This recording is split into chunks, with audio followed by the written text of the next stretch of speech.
So do I need to go and invite you? Hello. Welcome to day 14 of our Joy Conversations. Going to get us all connected, get our watch party started, and welcome people into the space. Yes, we're talking about joy and its connection to creativity and our spiritual gifts. And so I'm excited for a chance for us to have a real conversation about joy and accessing our creative spaces.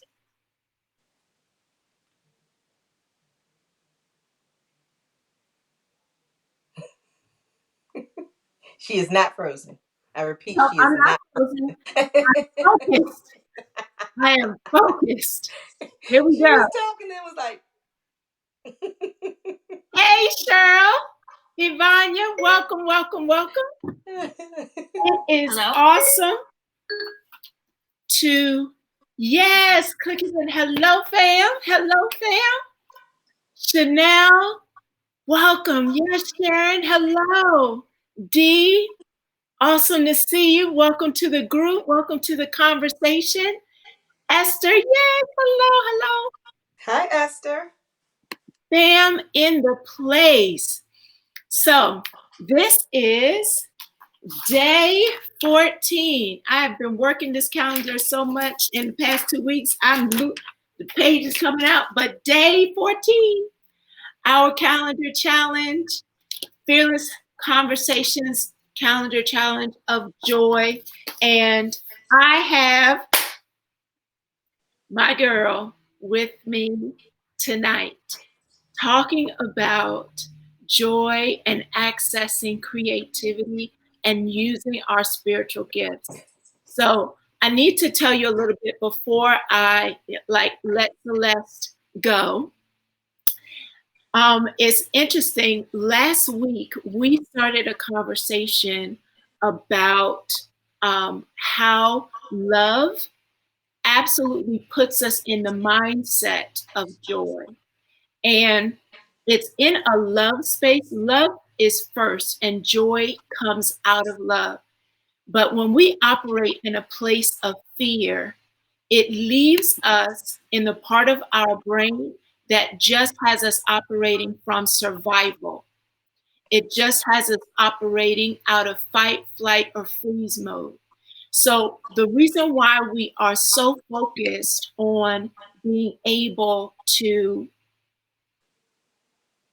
cultivate joy is because if we become intentional about our decisions, if we become intentional about our approaches and move out of a fear place into a love place, you then are in the part of your brain that you actually can be creative. And when we talk about being entrepreneurs, and I know there are entrepreneurs out there are those who are in the marketplace and even in ministry, that really requires us to be creative and to create and show our light.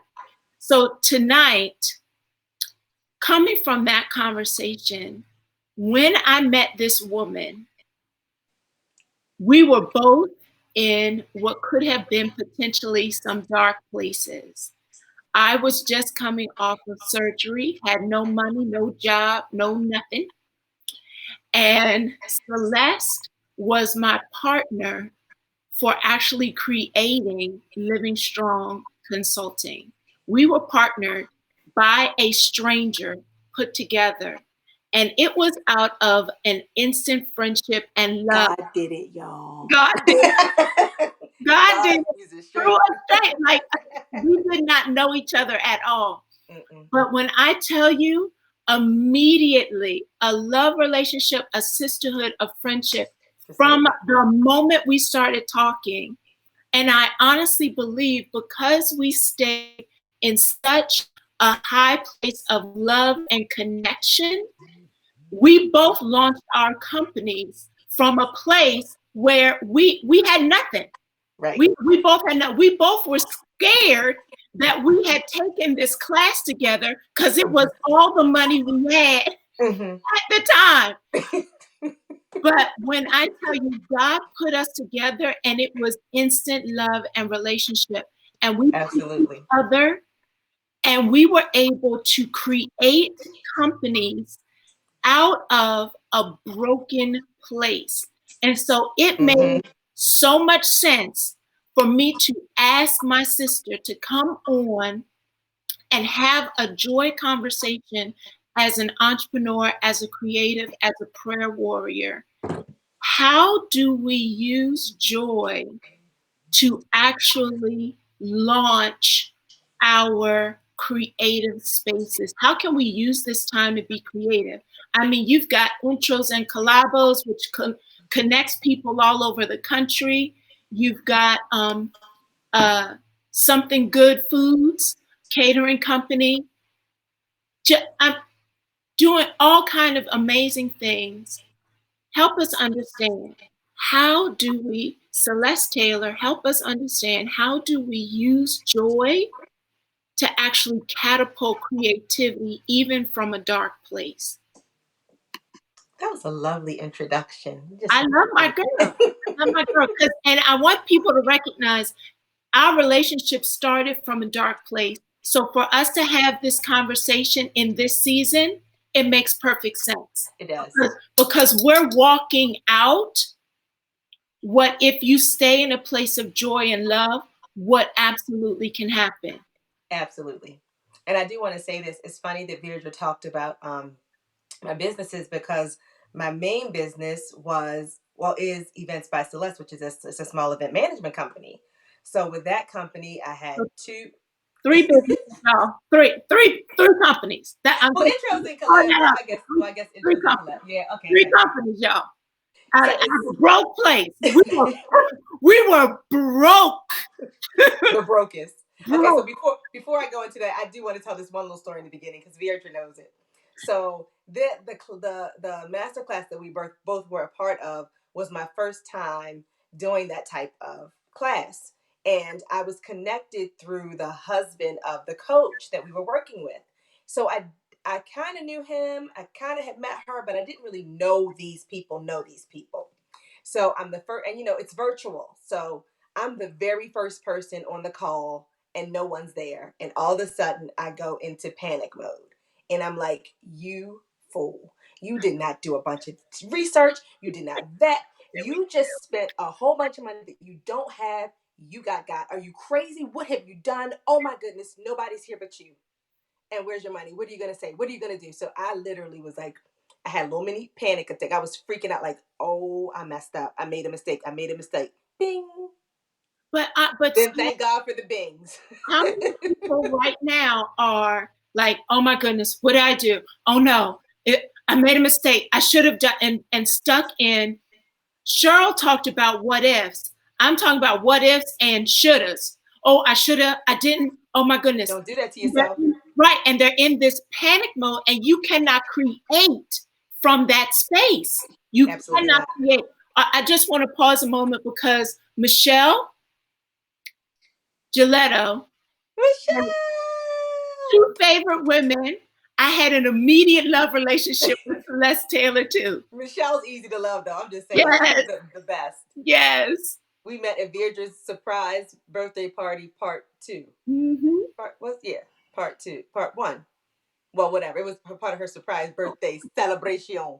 So tell people, how can they access the creative part of themselves by using joy, even when they're not in the space or the place they want to be in? Well, first off, I will say this. One of the things that we have to be really frank about is this a decision.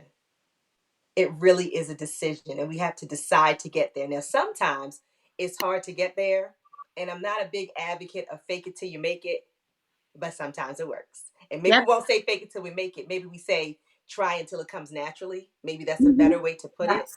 Mm-hmm. Um, but what I realize is, I think because of experience, I've been in places like the one I just told you about where I was ready to freak out, but for naught. Because, like I said, the moment I was like, "What have you done? What have you done?" Bing, bing, bing, bing, bing, bing, bing, bing, bing. Everybody chimed in. Everybody was there, and it was the most amazing experience. And it's funny because most of the women who were part of that group all said they didn't quite get what they thought they were going to get out of it, but what they got out of it was amazing.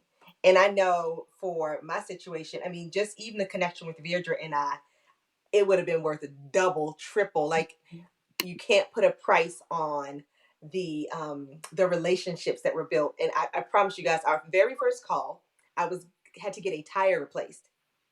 And Virgil was on the phone with me as I was navigating across town to a place I knew nothing about that one of my friends told me to go to.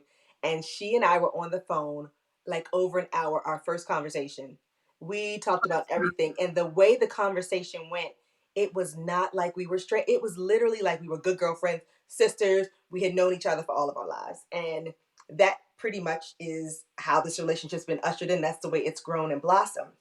So, in answer to your question, part of it is But decision. wait, wait. Okay, I'm I sorry. want to pause because I don't want Hey, people Lisa. to miss in the moments of actually allowing yourself to be vulnerable and to connect with someone else, but not harp on what was wrong.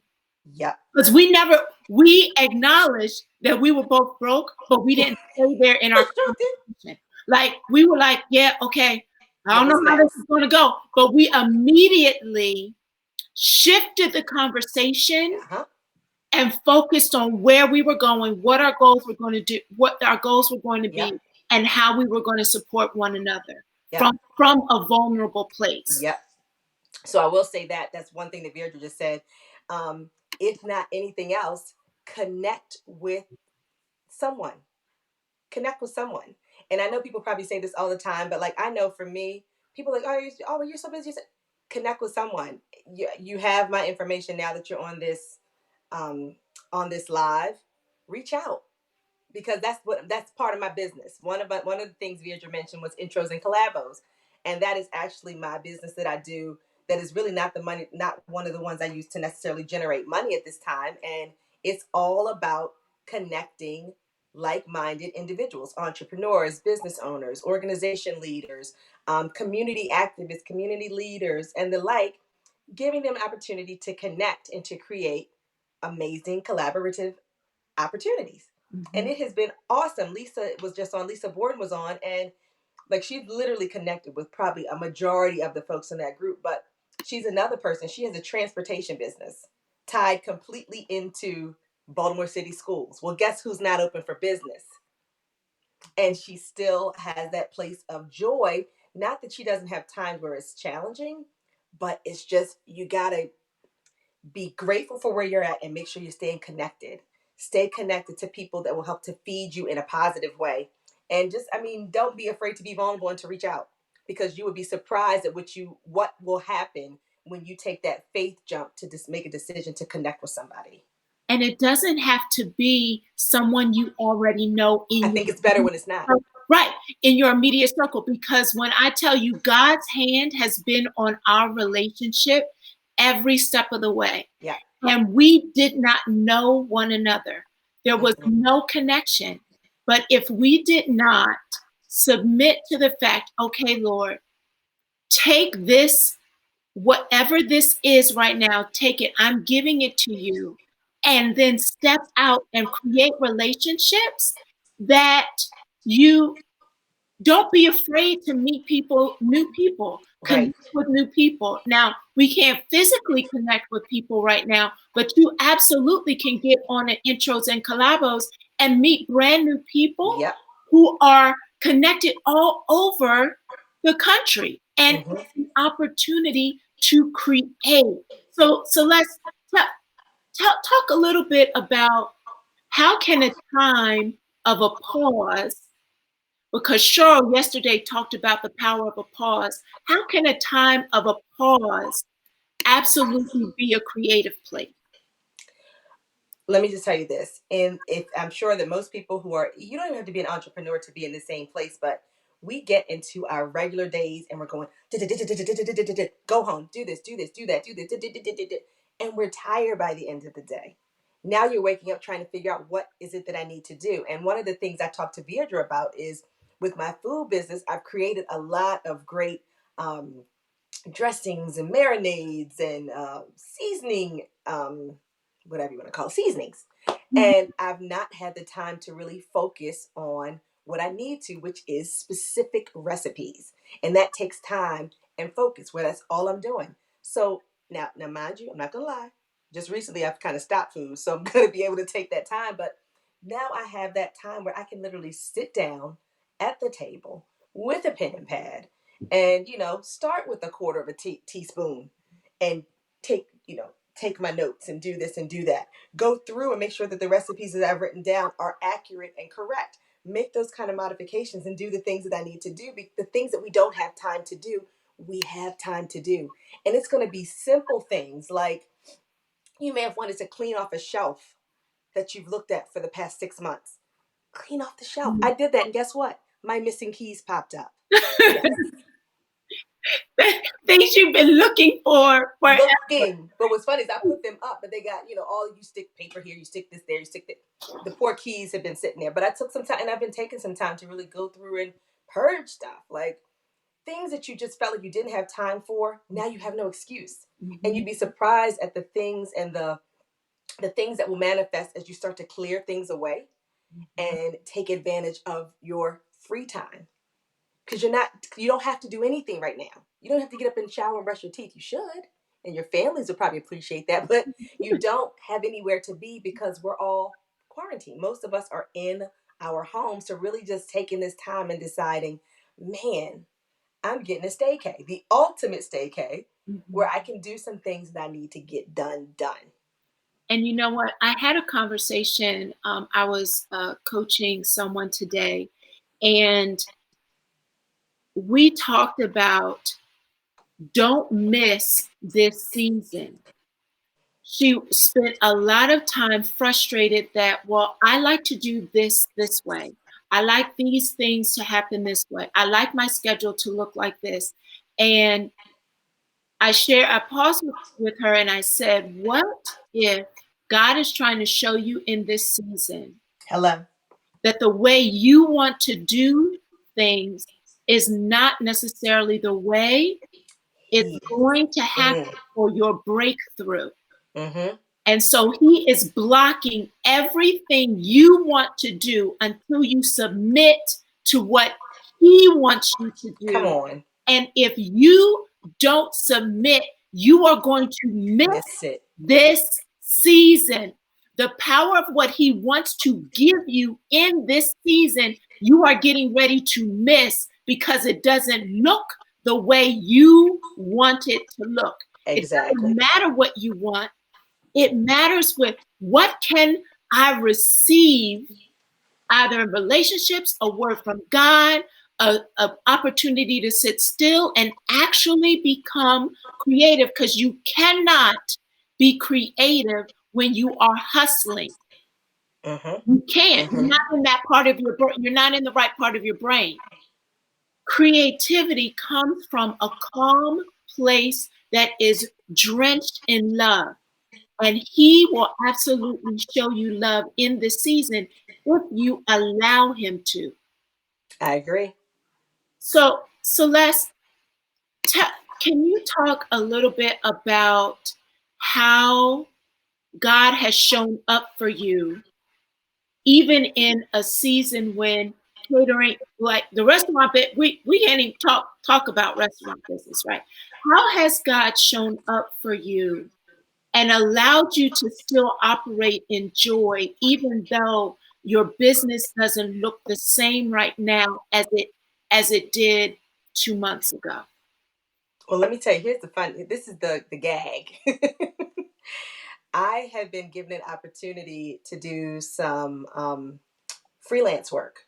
So I had actually put my catering business on the side. It wasn't even on the burner. I had actually put it in the refrigerator. And I was focused on some freelance work. And then I want to say maybe around the beginning of March, a very good girlfriend of mine who does my hair and owns a salon, I talked to her about doing what I would call the happy hour specials. So that would be things that I would offer, specials I would offer from like 4 in the afternoon until the shop closed for people who wanted to order food because Friday is usually one of those busy days. But what happened is when I would send that menu, she would share it with friends or whatever. So I was still, getting sales here and there or whatever. But it was not anything, I was not intentionally trying to build anything yet, just kind of gradually putting stuff out there. This was the beginning, no, the second week of March. The Mm. following week is when they started talking about the coronavirus and they started talking about gatherings of not more than 50. And then I think maybe a few days later or a week later, they said not gatherings more than 10. Well, the crazy part is from the week of the 12th of March, which is like the second week of March, all the way up until last week, the sales never changed. The numbers stayed completely consistent and it did not make sense because I had to cut back how many people I was seeing, how often I was seeing people, all that kind of stuff, but nothing changed. Now, Mm-hmm. just recently, you can't make money when you can't go out. You can't make money when you're telling people you can't serve them food. Mm-hmm. So, but what I'm saying is the numbers didn't change. And if they changed, they either went up 10 or maybe down 10, but they stayed the same. And to me, I was looking like, because I started keeping a spreadsheet and a few times I was looking to make sure stuff wasn't on there twice because I Mm-hmm. couldn't figure out why these numbers were looking the way they were. Mm-hmm. And the thing is that I went in without this expectation of, or without the mindset of, oh, I got to start getting this business going again because the freelancing work kind of fell off and it didn't quite manifest in the way I'd expected it to. So instead of saying, "Oh my goodness, I didn't scramble," I just said, "Well, I'll start to introduce the food again on the happy hour, and then I'll start deciding about looking for space." But like I said, week after week after week, and even the short week, I want to say it was still very slightly less than what it was when I was doing these regular little happy hour things. And I have Mm-hmm. a family friend whose family has a business and they would order lunch, but they didn't order every day. And everybody didn't order every day, but he kept on opening opportunities and blessing. And at the same time, he also allowed me to tap into some of the things that I've wanted to start to create, even during that ramp up time where I was kind of starting to do some things. And it was amazing, but I've always stood on I gotta trust God. And if I don't have anything else, I got faith. Mm. And so I heard you say how you refuse to get into that panic Yeah, phase. you got to. And you went back to this is what I am going to say. If I don't have anything else, I've got my faith. That's it. Stood on that. And what I tell you, if we would settle in on and get anchor solid in what we actually believe to be true, he will take care because the how Yeah, is never our it's not business. for you. It's not for you. The how is never our business. Mm-mm. It's the what and the why. Mm-hmm. What has he told you to do? And why is it necessary for you to do it right now? He will take care of the how because Absolutely. his how will always confound you.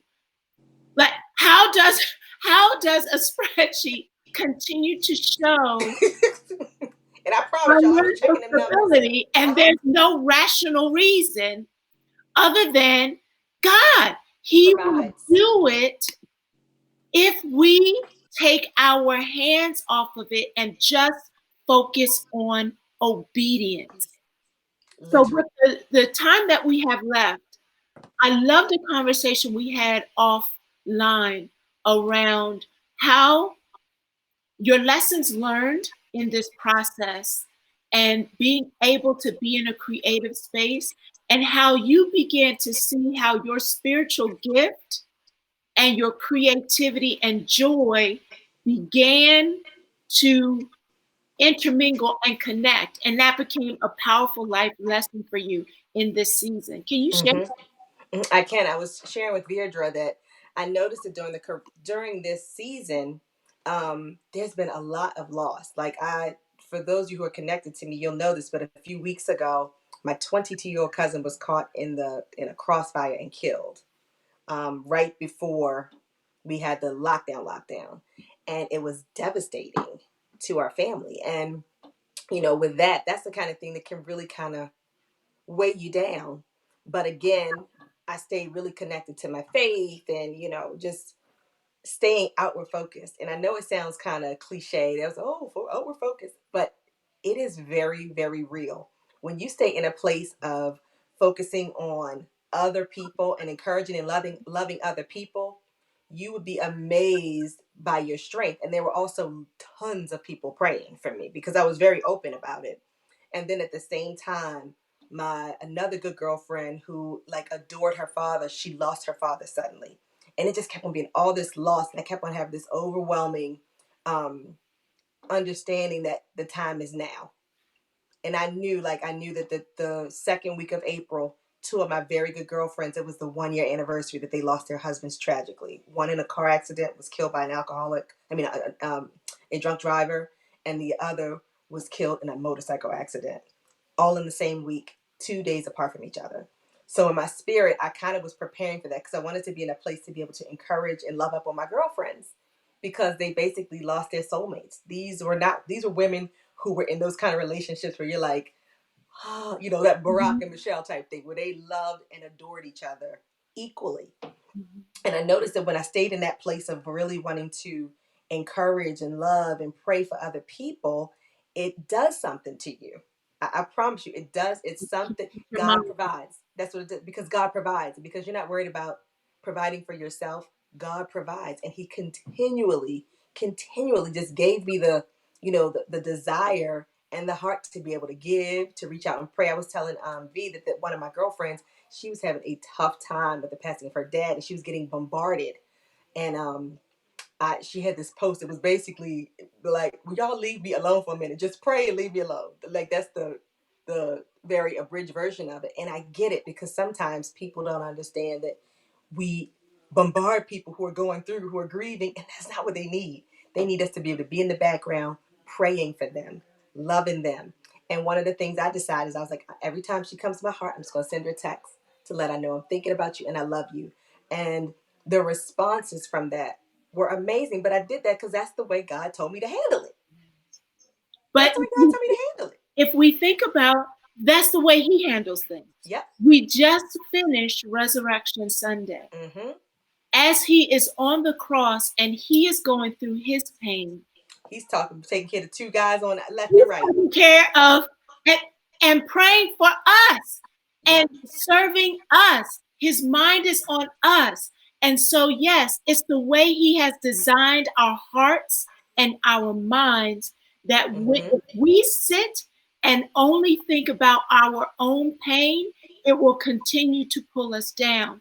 But if we use him as an example, and do what he does when we are hurting, one of the strategies is to think outside of ourselves. Yes. And it is amazing how the acts of love will heal us, and it's an opportunity to be love and light to other people as well.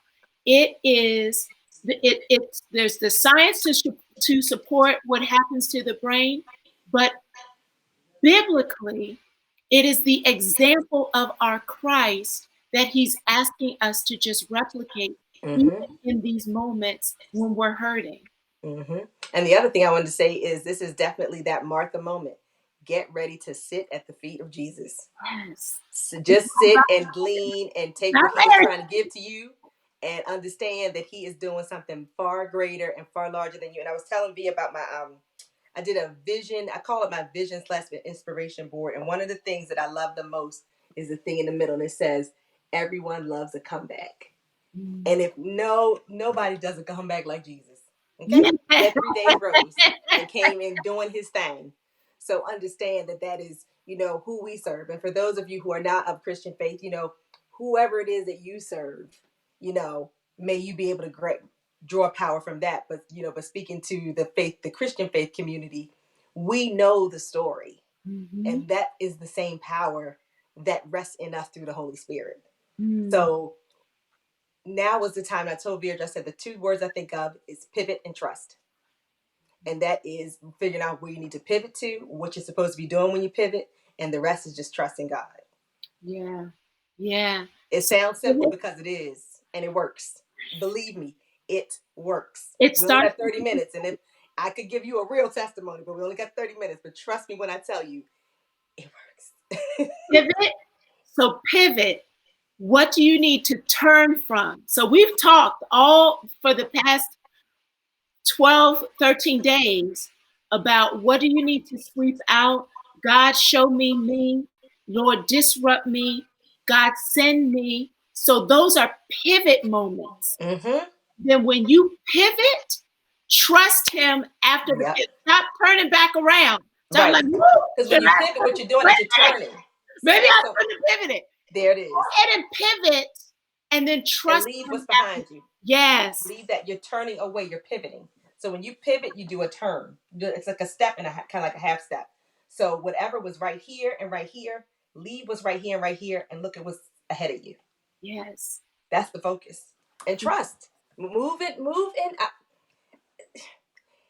You're not gonna get it until you try it. You just got. It's like one of those things like Nike said. You just do it, and you will see the benefits Yeah. that will be yours when you just make a decision to pivot and trust God. Yeah. That joy is it's un you can't hide. It's instant. It's gonna happen. It's Mhm. gonna happen because the other What thing is you when we're in our committed. we're on our purpose and on the right path, you can't help but feel that sense of joy and excitement and encouragement because you're moving in the way you're supposed to. Mhm. Proverbs 3:5 and 6. Trust in the Lord with all your heart, lean not on your own understanding, in all your ways acknowledge him, and he will direct your paths. Real. That's my life scripture, and I see it. I see it Yeah. daily. Yeah. So if I could just encourage those who are watching in our story and how we got connected, how we have stayed connected. It has been through God's hand that He brought us together in different states, not knowing one another. But He Mm-hmm. had a plan. He had a plan for our relationship, He had a plan for our businesses. Mm-hmm. But in that moment in time, I shared in a coaching moment earlier today as well. It will not be the situation, the person, or the event. Mm-hmm. It is not about the situation, the person, or the event. It is all about how you process what you are experiencing. Yep.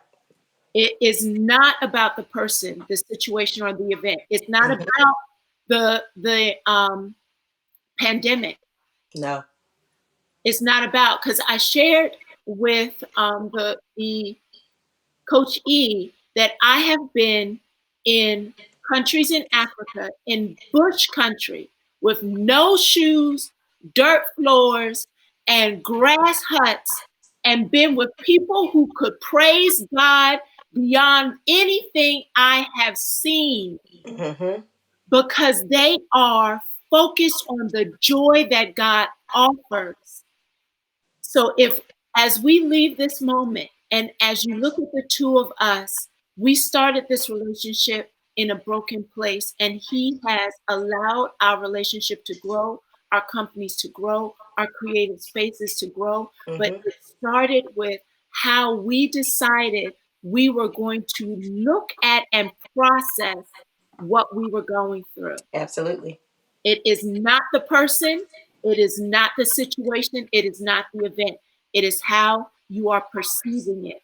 And will you pivot and trust God in the process? Thank you, my sister. Thank you. It was my pleasure.